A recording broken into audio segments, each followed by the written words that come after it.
കോഴിക്കോട് ലോക്സഭാ മണ്ഡലത്തിൽ തെരഞ്ഞെടുപ്പിന് സജ്ജമായി എൻഡിഎയുടെ തെരഞ്ഞെടുപ്പ് കമ്മിറ്റി ഓഫീസ് ബിജെപി സംസ്ഥാന ഉപാധ്യക്ഷൻ എ.പി. അബ്ദുള്ളക്കുട്ടി ഉദ്ഘാടനം ചെയ്തു.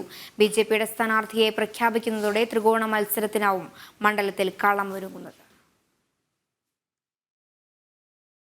മലബാറിൽ കാസർഗോഡും പാലക്കാടും പോലെ ബിജെപിക്ക് ഏറ്റവും അധികം കേഡർ വോട്ടുകളുള്ള സ്ഥലമാണ് കോഴിക്കോട്.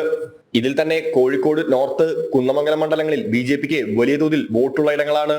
എ ക്ലാസ് പരിഗണന നൽകി സംസ്ഥാന നേതാക്കളെയാണ് ഈ രണ്ട് നിയോജക മണ്ഡലങ്ങളിലെ സീറ്റുകളിലും ബിജെപി മത്സരിപ്പിക്കാറുള്ളത്. 2014 അഡ്വക്കേറ്റ് പ്രകാശ് ബാബു ആയിരുന്നു ബിജെപിയുടെ കോഴിക്കോട് ലോക്സഭാ മണ്ഡലം സ്ഥാനാർത്ഥി.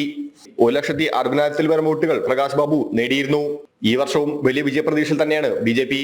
വികസന കാഴ്ചപ്പാടുള്ള വികസനമാണ് എന്റെ മതമെന്ന് നിരന്തരമായി പ്രചരിപ്പിച്ചുകൊണ്ടിരിക്കുന്ന നരേന്ദ്രമോദിയുടെ കയ്യിൽ, ടീമിന്റെ കയ്യിൽ കേരളത്തെ ഏൽപ്പിക്കുകയാണെങ്കിൽ ഈ കേരളത്തിന്റെ എല്ലാ ദുരിതങ്ങളും അവസാനിപ്പിക്കുന്ന ഒരു വികസന കാഴ്ചപ്പാട് ഞങ്ങൾ അവതരിപ്പിക്കും.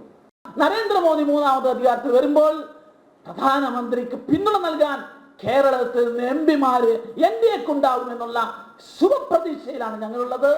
ആ പ്രതീക്ഷയ്ക്ക് ശക്തിയും പ്രചോദനവുമാകാൻ ഇന്നത്തെ ഈ തെരഞ്ഞെടുപ്പ് കമ്മിറ്റി ഓഫീസ് ഒരു ശക്തി കേന്ദ്രമാകട്ടെ. നരേന്ദ്രമോദി സർക്കാർ കോഴിക്കോട് സമർപ്പിച്ച വികസന പദ്ധതികൾ മുൻനിർത്തി തന്നെയാവും ബിജെപി പ്രചരണം.